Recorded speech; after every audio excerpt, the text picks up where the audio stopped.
दोस्तों, बॉलीवुड की love triangles की बात हो और अमिताभ जया रेखा का नाम ना आए ऐसा हो ही नहीं सकता। लेकिन आज हम बात करने वाले हैं एक और कंट्रोवर्शियल लव ट्रायंगल की जो शायद उतनी डिस्कस नहीं होती। स्वागत है आपका मिस टी टेलर में। ये कहानी है शत्रुघ्न सिन्हा, पूनम सिन्हा और रीना रॉय की। और जितना आप इस स्टोरी के अंदर जाओगे उतना ही ये रिश्ता आपको मैसी और कॉम्प्लिकेटेड लगने लगेगा। सब कुछ शुरू हुआ 1965 में। 19 साल के शत्रुघ्न सिन्हा पटना से मुंबई जा रहे थे FTII ज्वाइन करने के लिए। ट्रेन में उनकी नज़र एक खूबसूरत रोती हुई लड़की पर पड़ी जिसका नाम था पूनम चंदिरामणि। पूनम अपनी आंट के साथ ट्रैवल कर रही थी। शत्रुघ्न पहली ही नज़र में इम्प्रेस हो गए। सफ़र के दौरान उन्होंने पूनम तक एक छोटा नोट पहुंचाया जिसमें लिखा था कि इतनी सुंदर आंखों में आंसू अच्छे नहीं लगते। लेकिन पूनम ने मैगजीन ही विंडो से बाहर फेंक दी। फिल्मी सीन था लेकिन कहानी यहाँ तक ख़त्म नहीं हुई। जर्नी के एंड में पूनम की आंटी ने शत्रुघ्न को घर का एड्रेस दे दिया। पूनम और शत्रुघ्न दोनों ही मुंबई अपना करियर स्टार्ट करने के लिए आए थे। कुछ सालों में ही पूनम ने मिस यंग इंडिया का टाइटल जीता और फिल्मों में उन्हें काम मिलना शुरू हो गया। एक दिन स्टूडियो में दोनों की मुलाकात फिर से हुई। इस बार दोनों ने एक दूसरे को पहचान लिया।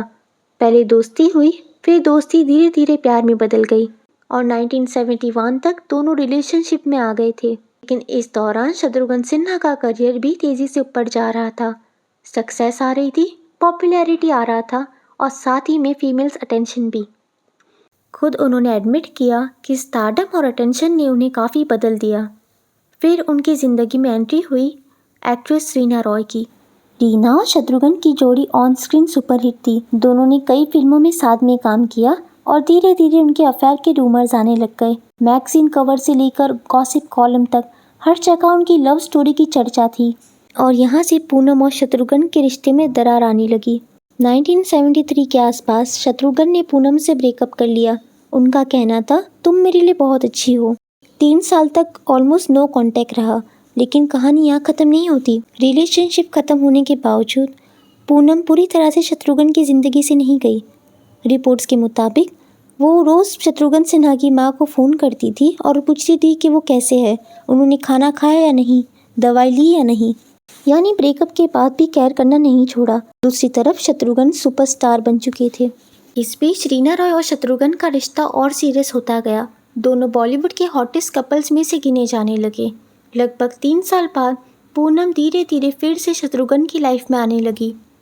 एक दिन वो अपनी आंटी के साथ शत्रुघ्न के घर रामायण पहुंची और पूरा दिन उनकी माँ के साथ बिताया। जब वो वापस गई तब शत्रुघ्न सिन्हा की माँ ने उनसे पूछा, तुम बार बार क्यों कहते हो कि वो तुम्हारे लिए बहुत अच्छी है? अगर वो इतनी अच्छी है तो तुमने उसे छोड़ा क्यों? ये बात शत्रुघ्न के दिमाग में रह गई। लेकिन तब तक सिचुएशन काफ़ी कॉम्प्लिकेटेड थी। एक तरफ रीना थी, दूसरी तरफ पूनम, और किसी न किसी तरह उनकी लाइफ का दोनों इम्पोर्टेंट हिस्सा थी। शत्रुघ्न सिन्हा ने अपनी माँ की राय सुन के 1980 में पूनम को प्रपोज कर दिया। अपने घर रामायण के टेरेस पे घुटनों पे बैठ के पूनम ने हाँ कह दिया। लेकिन अगर आप सोच रहे हो कि यहाँ love story happily ever after हो गई, तो बिल्कुल नहीं, क्योंकि सबसे कंट्रोवर्शियल चैप्टर अभी शुरू होना बाकी है। शादी के सिर्फ 2 दिन पहले शत्रुघ्न लंदन में थे और वो भी रीना रॉय के साथ।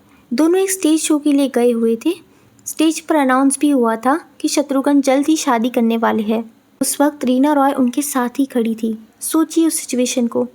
एक तरफ आदमी किसी और से शादी करने वाला है, दूसरी तरफ उसकी गर्लफ्रेंड उसके साथ स्टेज शेयर कर रही है। रिपोर्ट्स के मुताबिक एयरपोर्ट तक उन्हें छोड़ने भी रीना रॉय ही गई थी। बाद में शत्रुघ्न ने एडमिट किया था कि शादी से पहले तक वो बैकआउट करने के बारे में सोच रहे थे। उन्होंने कहा था कि वो लास्ट फ्लाइट पकड़कर मुंबई आए और मुश्किल से वेडिंग टाइम पर पहुंचे। पूनम को जेन्युइनली लगा था कि शायद वो शादी करने ही नहीं आएगी। स्ट्रेस इतना ज़्यादा था कि फेरों के दौरान पूनम बेहोश तक हो गई थी। 9 जुलाई 1980 को दोनों की शादी हो गई। लेकिन सबसे शॉकिंग बात, शादी के बाद भी रीना रॉय और शत्रुघ्न सिन्हा का रिश्ता ख़त्म नहीं हुआ। जी हाँ, दोनों का अफेयर शुरू था। खुद शत्रुघ्न सिन्हा ने एडमिट किया था कि इमोशनली रीना से अलग होने में उन्हें काफ़ी वक्त लगा। अब ये सिचुएशन में हम कह सकते हैं कि रीना और शत्रुघ्न सिन्हा दोनों ही फॉल्ट में थे। इस दौरान पूनम बहुत इमोशनल पेन से गुजरी। शत्रुघ्न सिन्हा ने बताया कि वो काफ़ी रोती थी, लेकिन रीना भी हर्ट थी। वो पूछती थी, आपने अपना घर बसा लिया तो क्या मैं सिर्फ एक टॉय थी जिसे यूज़ करके छोड़ दिया गया? और ऑनेस्टली ये सवाल समझ आता है, क्योंकि सालों तक रिलेशनशिप में रहने के बाद रीना को लगता था कि उनका भी फ्यूचर होगा। अगर आदमी अच्छा हो कि अगर 2-3 जगह उसका कहीं कमिटमेंट चल रहा है या जिसको समझ रहा है कि कमिटमेंट है और एक जगह बहुत ही कमिटेड हो तो उसके लिए भी दिक्कत बहुत होती है।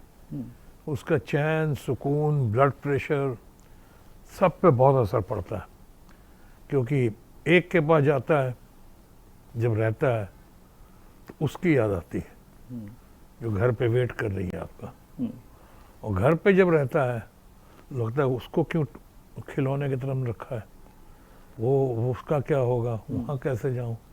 जब तक कोई ऐसी अंडरस्टैंडिंग ना हो तो अलग बात है। तो गिल्ट, वही का गिल्ट तो बहुत होता है, बहुत होता है, अच्छे अच्छे को होता है। और मैं तो छुटका बहुआ। 1983 तक भी सिचुएशन पूरी तरह ख़त्म नहीं हुई। उस वक्त पूनम अपने ट्विन सन लव और कुश के साथ लगभग 8 महीना प्रेग्नेंट थी। और इसी दौरान एक और शॉकिंग इंसिडेंट हुआ। शत्रुघ्न के बड़े भाई राम ने उन्हें रीना के घर बुलाया और पहुंचते ही सीधा कहा, रीना से शादी करो अभी। राम का कहना था कि उन्होंने रीना को अपना वर्ड दिया है। इतना ही नहीं, रिपोर्ट्स के मुताबिक उन्होंने एक लेटर भी लिखा था जिसमें शत्रुघ्न और रीना की रिलेशनशिप की डिटेल्स थी, और उन्होंने धमकी दी थी कि अगर शत्रुघ्न ने रीना से शादी नहीं की तो अफेयर के बारे में सबको बता दिया जाएगा। लेकिन ये शादी कभी नहीं हुई। इसी दौरान रीना रॉय ने भी अल्टीमेटम दे दिया था कि या तो रिश्ते को नाम दिया जाए या फिर वो अपनी ज़िंदगी में आगे बढ़ेगी। आखिरकार उन्हें रियलाइज़ हुआ कि शत्रुघ्न सिन्हा कभी उनसे शादी नहीं करेंगे, और फिर उन्होंने पाकिस्तानी क्रिकेटर मोहसिन खान से शादी की और पाकिस्तान चली गई। और वहीं पर शत्रुघ्न और रीना की लॉन्ग रनिंग लव स्टोरी ख़त्म हो गई। बाद में रीना की शादी टूट गई और वो इंडिया वापस आ गई। दूसरी तरफ शत्रुघ्न और पूनम साथ में रहे। 1983 में लव कुश का जन्म हुआ। 1987 में सोनाक्षी सिन्हा पैदा हुई। मुझे लगता है इस पूरी स्टोरी में सबसे प्रॉब्लमेटिक चीज़ ये थी कि शत्रुघ्न सिन्हा ने दोनों वुमेन को इम्पॉसिबल सिचुएशन में रखा। पूनम को मैरिज के बाद अफेयर टॉलरेट करना पड़ा और रीना को सालों तक होप दी गई जबकि शादी हो चुकी थी। और यहाँ फॉल्ट रीना रॉय की भी है। उन्हें रियलाइज़ करना चाहिए था कि जिस इंसान ने उनके रहते हुए भी किसी और लड़की से शादी की, वो शादी के बाद उन्हें क्या अपनाते। और शत्रुघ्न सिन्हा के केस में सालों के बाद अफेयर कंटिन्यू रखने के बाद गिल्ट एक्सप्रेस करना इज़ नॉट इनफ। किसी भी रिलेशनशिप में क्लैरिटी और ऑनेस्टी ज़रूरी है। यहाँ दोनों वुमेन हर्ट हुई थी, लेकिन उस हर्ट का बिगेस्ट रीज़न थे शत्रुघ्न सिन्हा। इस पूरे इंसिडेंट को लेके आपकी क्या राय है, हमें कमेंट्स में ज़रूर बताएं। और ऐसे और वीडियोस के लिए मिस टी टेलर को प्लीज़ सब्सक्राइब करें। शुक्रिया।